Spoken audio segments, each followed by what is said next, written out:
बिस्मिल्लाहिर्रहमानिर्रहीम। अस्सलाम वालेकुम। सादा लोग सादा ज़िंदगी में हम आपको खुश आमदीद कहते हैं। उम्मीद करती हूँ मेरे तमाम देखने वाले खैर आफियत से होंगे। जहाँ रहें खुश रहें, हंसते मुस्कुराते रहें और अल्लाह पाक के हिफ्ज़ अमान में रहें। आमीन सुम्मा आमीन। तो जनाब इसी के साथ करते हैं अपने ब्लॉग का आगाज़। अगर अभी तक आप लोगों ने मेरे चैनल को सब्सक्राइब नहीं किया तो प्लीज़ मेरे चैनल को सब्सक्राइब कर दें, लाइक कमेंट लाजमी किया करें। पिछले काफ़ी दिनों से मेरी वीडियो नहीं आई थी। आपको जैसा कि पता है कि हमारा एक्सीडेंट हो गया था, जिसकी वजह से मुझे और बच्चियों को बहुत तकलीफ़ थी, मगर अब अल्लाह का शुक्र है कि काफ़ी बेहतर हो गए हम। और घर की ड्यूटी तो आपको पता है कि कभी भी ख़त्म नहीं होती। इन 15-20 दिनों में हमने अपना घर किस तरह मैनेज किया ये हम ही जानते हैं। तकलीफ़ें होने के बावजूद भी घर के काम कभी ख़त्म नहीं होते। खाना बनाना, साफ़ सफाई, इसमें हमें बहुत मुश्किलात भी पेश आईं। और काफ़ी दिन के बाद जो है वो किचन की मैं सफाई कर रही हूँ, क्योंकि सिर्फ़ किचन में खाना ही बन रहा था। अज़ल्फ़ा के हाथ में भी लगी हुई थी चोट, जिसकी वजह से सिर्फ खाना वगैरह बना के बिल्कुल डीपली सफाई नहीं कर पा रहे थे। अब अल्लाह का शुक्र है कि मैं चलने फिरने लग गई हूँ, लेकिन अभी भी मेरे पैर में काफ़ी तकलीफ़ है, जिसकी वजह से ज़्यादा देर खड़ी नहीं रह सकती। डॉक्टर ने मुझे 1 महीने का रेस्ट बोला है और अभी मुझे पूरा महीना भी नहीं हुआ है। लेकिन आपको पता है कि अगर ख़वातीन घर में बैठ जाएँ तो पूरा घर जो है वो उल्टा हो जाता है। किचन बहुत गंदा हो रहा था। बच्ची भी एक हाथ से कब तक काम करती, उसने भी एक हाथ से जितना उससे हो सकता था किया। लेकिन वही बात है ना कि जब तक घर वाली घर के काम ना करे तो घर बिल्कुल ही उल्टा पड़ जाता है। काफ़ी सारे बर्तन थे और कराची में हमारे इलाके में बहुत ही ज़्यादा पानी का मसला हो रहा है। पिछले 8-10 दिन से पानी बिल्कुल नहीं है। ख़रीद कर जो है पानी हम पी भी रहे हैं और वही पानी हम इस्तेमाल भी कर रहे हैं, यानी कि बर्तन वगैरह धोने के लिए वॉशरूम में भी वही मिनरल वाटर इस्तेमाल हो रहा है। क्योंकि पानी इतना महंगा हो चुका है कि 150 रुपए की बोतल से गुजारा नहीं होता जब तक पानी पूरा मुकम्मल तौर पर ना हो। आपको पता है बच्चों का साथ होता है और गर्मियों में पानी की बहुत ही ज़्यादा नीड होती है। इतनी मुश्किल से मैंने ये चंद बर्तन धोए हैं थोड़े थोड़े पानी से, क्योंकि पानी बहुत ही ज़्यादा महंगा ख़रीद के हमें यूज़ करना पड़ रहा है। और यहाँ हो रहा है जी एहतजाज हमारे इलाके में जो है पानी की शदीद किल्लत की वजह से 10-11 दिन से भी ज़्यादा हो चुके हैं, पानी नहीं आ रहा। लोग अपनी मदद आपके तहत जो है वो गुजारा कर रहे हैं, लेकिन अब मजबूर हो चुके हैं। एहतजाज करने के अलावा कोई चारा नहीं है। तमाम ख़वातीन, बच्चे, बड़े सभी रोड पर निकल चुके हैं, क्योंकि जो इलाके के काउंसलर और तमाम ओहदेदारान हैं उनको कोई फ़िक्र नहीं है कि लोग किस तरह अपनी मदद आपके तहत अपनी ज़िंदगी गुजार रहे हैं। पानी के बिल भी हम वक्त पर अदा करते हैं और हमारे इलाके में पानी के बिल भी तकरीबन 700-800 रुपये तक आता है फ़ी घर से, वो भी हम पे कर रहे हैं। उसके बावजूद भी हमें पानी नहीं मिल रहा। और मिनरल वाटर्स की जो दुकानें हैं हमारे इलाके में काफ़ी ज़्यादा हैं, वहाँ पर पानी बेतहाशा है। उनको पानी कैसे मिल रहा है इसका कोई सवाल जवाब, कोई कुछ पूछने वाला नहीं है। तो ये हमारा हक़ है जो कि यहाँ पर किया जा रहा है। एहतजाज नहीं करेंगे तो हमारी कौन सुनेगा। तो इस वजह से तमाम औरतें जो है वो सड़कों पर आने पर मजबूर हो गई हैं। अल्लाह करे कि इन बेगैरतों को शर्म आए और पानी का मसला हल करें हमारा। आए दिन पानी की लाइनें टूट जाती हैं, जिसकी वजह से जो है इलाके वालों को बहुत ही मुश्किलात का सामना करना पड़ता है।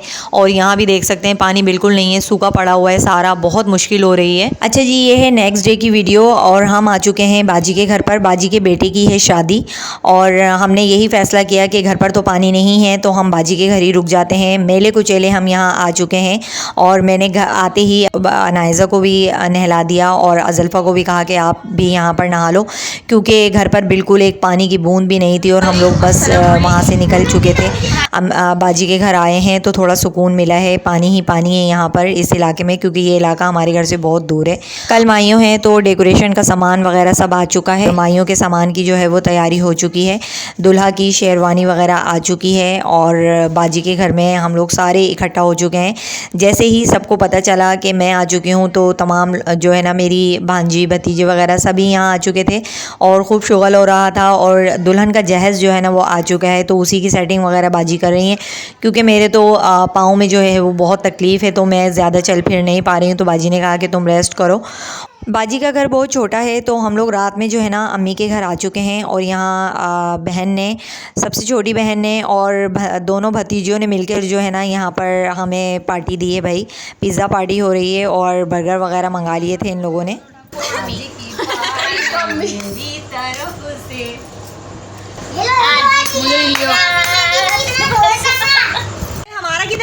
अच्छा, इसने उठा लिया।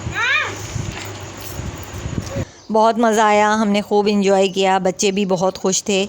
और पिज़्ज़ा इंजॉय करने के बाद जो है ना, हमें बाजी के घर जाना था। बार बार कॉल आ रही थी कि भाई आ जाओ, तो जहेज़ सेट हो गया था, तो अब हम जा रहे हैं बाजी के घर।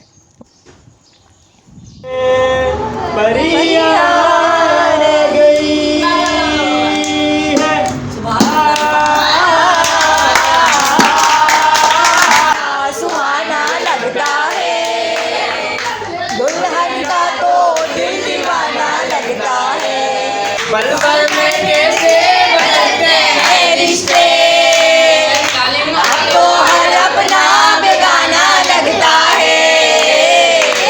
दूल्हे का चेहरा सुहाना।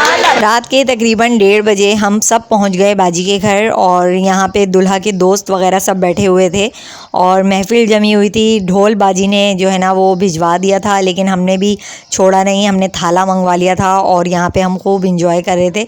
और यहाँ पे जो है ना सभी गाने वाने गा रहे थे और बड़ा मज़ा आया। आगे का व्लॉग आप लोगों ने मिस नहीं करना, बहुत अच्छी अच्छी रस्में आपको देखने को मिलेंगी, तो इंजॉय कीजिए आप भी हमारे साथ। अब आ चुकी है जी मेरी बारी। पैर में दर्द होने की वजह से मुझसे सही बैठा नहीं जा रहा था।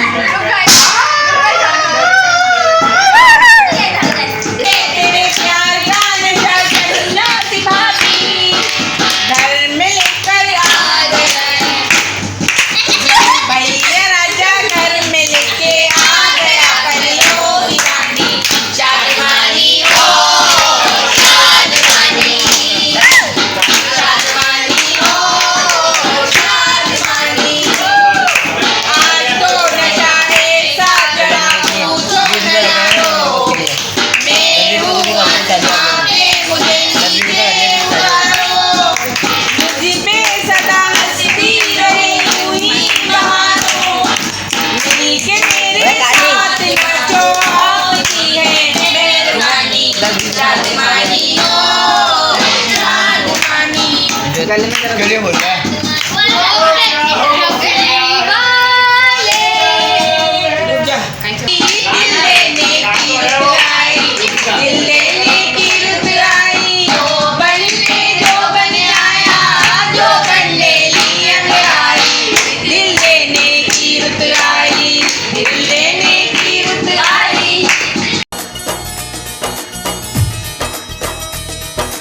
फाइनली जिस दिन का इंतज़ार था वो आ चुकी है। आज है जी लाड़े की मेहंदी, और यहाँ जो है मेरी दोनों सिस्टर जो हैं वो इस्तकबाल करने के लिए खड़ी हुई हैं लड़की वालों का।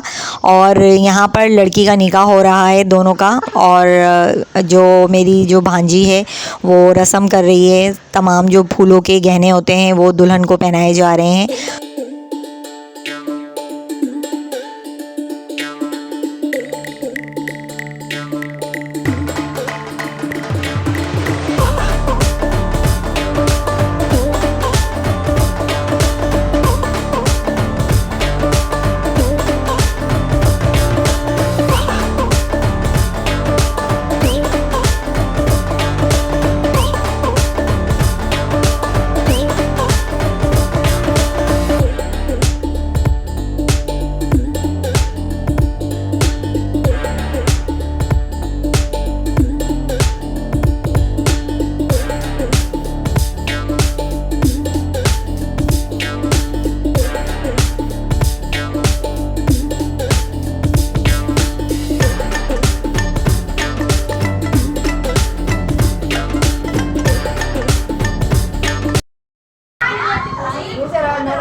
बारात के लिए हमारा दूल्हा बिल्कुल रेडी हो चुका है।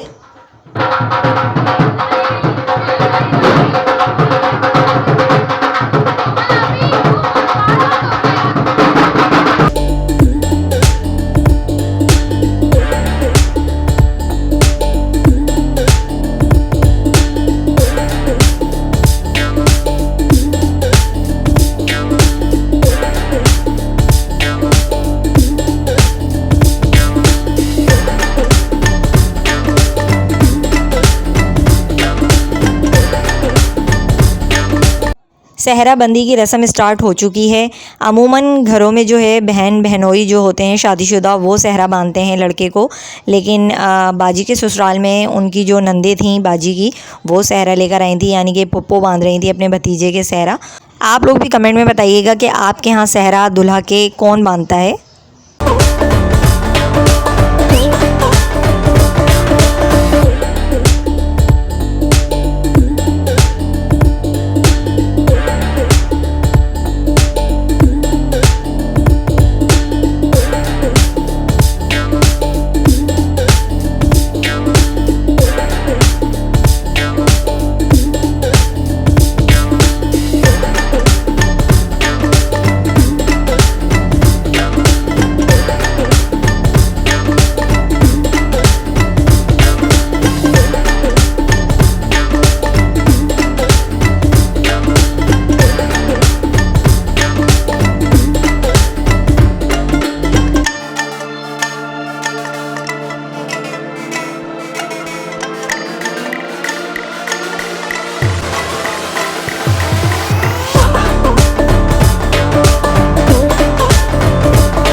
ब्राइड हमारी आ चुकी है और बहुत ही हसीन लग रही थी माशाल्लाह से ब्राइड।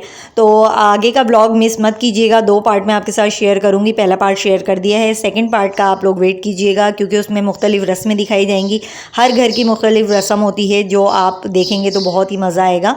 इसी के साथ आपसे इजाज़त चाहती हूँ। वीडियो अच्छी लगे तो लाइक कमेंट लाजमी कीजिएगा। अपना बहुत सारा ख्याल रखिएगा। अल्लाह हाफिज़।